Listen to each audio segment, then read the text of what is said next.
Nation, a fit in 10. It is day 49, and that means we've got 21 days to go. That's right, 21 days to go. Soon to hit the teens, if you can believe it, right? In terms of days left. Maybe you're feeling a bit of pressure now that you hear that. It's 3 weeks to go. Wow. Hopefully, if you did hit a lull, you're kind of out of that. You're getting back into the challenge. I know we had some people that had some injuries or some things just that popped up in their life that, you know, as things will, again and again, and, you know, everything's temporary, of course. But these things tend to distract us, and you know, if they're really serious, then you know, they'll severely distract us. But ultimately, it's just about keeping on that track, right? Keeping on with things, being as consistent as we can over the long term. Okay, we cannot let little interruptions. We can't let injuries. We can't let things. You know, we can let things disrupt us, but we can't let things stop us. Okay. So remember that. Disruption is okay and is inevitable. It's going to happen. But stopping altogether, there's no excuse for that. Okay, so manage as best you can and keep at it. Keep going. Okay, it doesn't have to be, it's not about like, you know, this every day or this every day, but it's about a trend over time, right? Up and down, perhaps, but more ups than down. And therefore the trend is going in the right direction. All right, more on healthy treats. I have talked about this before, and I'm specifically going to talk about healthier treats first, and then I'll get into other things as the videos dwindle down, or the days of the challenge dwindle down. But this is one of my favorites. And yes, it is super calorie dense because it's nut butter. But this is Nuts for Nature. This is Costco sells it. You've probably seen it if you go to Costco. Nut and seed butter. And it's really just a blend of almonds, cashews, chia seeds, hazelnuts, sunflower seeds, pumpkin seeds, and Brazil nuts. I absolutely love this with a Granny Smith apple. And super healthy, lots of nutrients, lots of minerals, fiber in this. And, well, maybe not a lot of fiber, but it's got fiber for sure. Lots of fiber in this. Lots of phytonutrients, vitamins and minerals. Total great healthy snack here. Low in protein, of course. You'd want to have a protein source, but we're talking about sweet treats. And, of course, treats, naturally based speaking or not, tend to always be fat and carbs, right? That's usually what good treats tend to be. But at least with this, right, this is going to be a little more voluminous. This is not made, well, there's some processing in this, obviously. It's not a lot, but there is some. But closer to nature, better for us, certainly more satiating, and certainly, remember, bang for your buck for calories, right? It's not just about calories. It's about calories and nutrition that comes with the calories. So we want to get good nutrition with the calories. Not just think about not just empty calories. Okay? So just keep that in your mind. So again, if you haven't seen this, Nuts for Nature, nut and seed butter, super, super tasty. And maybe Granny Smith is not your type of apple. Maybe you like, I don't know, Macintosh, or I can't think of any of the other names right now. Maybe you like some of the other apples out there, or maybe you like banana. This is actually really good on banana. Or even if you want to go, you really are really watching your carbs, you could use something like celery. Okay, and then maybe put a little bit of raisins on it, like Ants on a Hog. Remember that maybe when you were a kid. Okay, so another little treat you can have. All right, this person here has got 2 resistance sessions in, 2 cardiovascular sessions. All right, so a little bit under what you're supposed to do.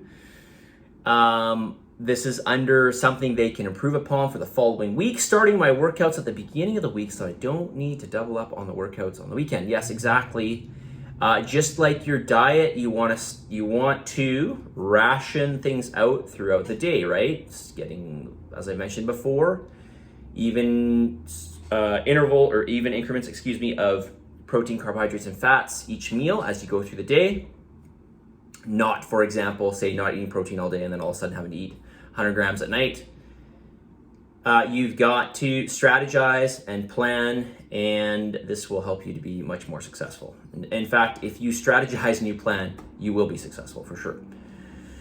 Name something specific you need help with. How best to tackle 6 workouts. I recall you mentioning doing a bit every day is best, but I find it demotivating when my muscles hurt, but still need to do my cardio conditioning.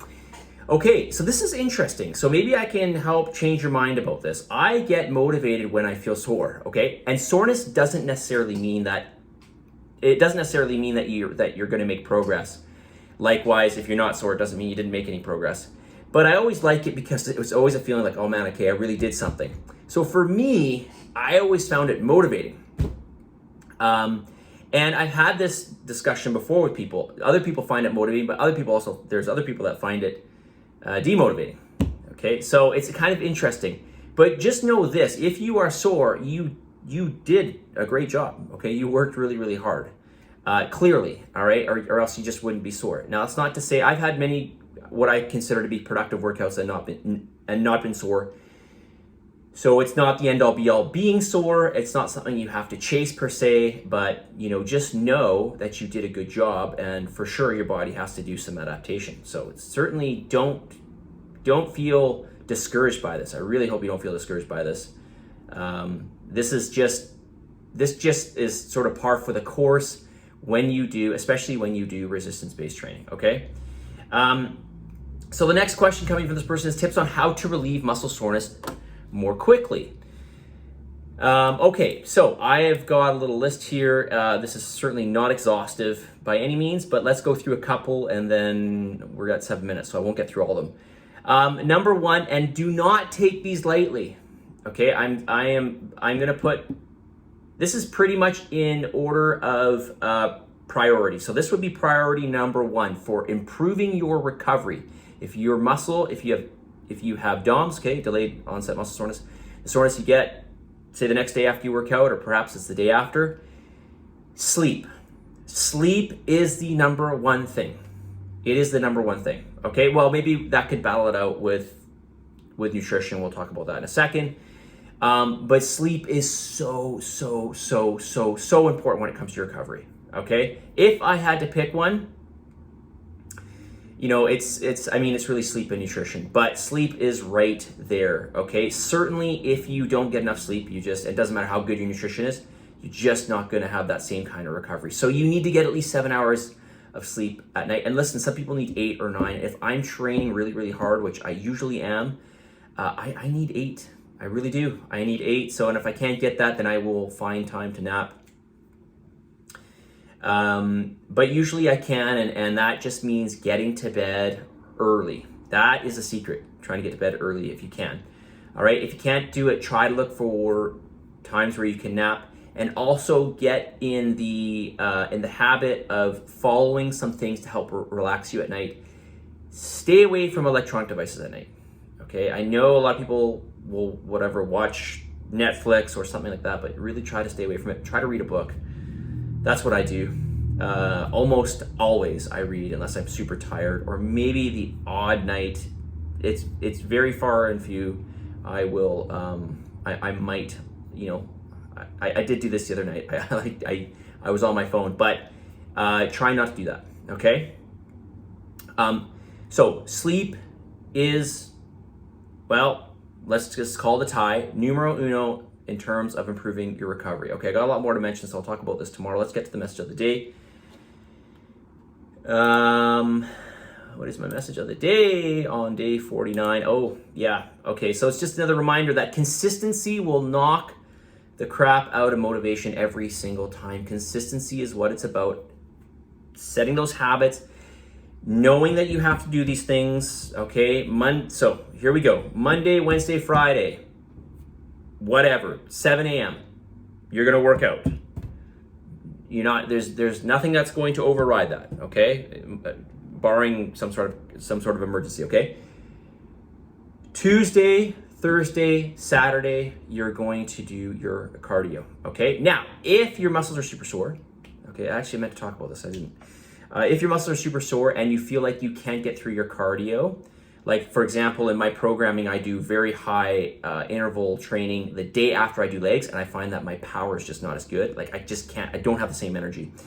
And I know that's just because of legs, and legs are very nervous system draining. Just do your best, okay? Just do your best with that. Don't be discouraged. It's all part of the process. Muscle soreness is part of the process, okay?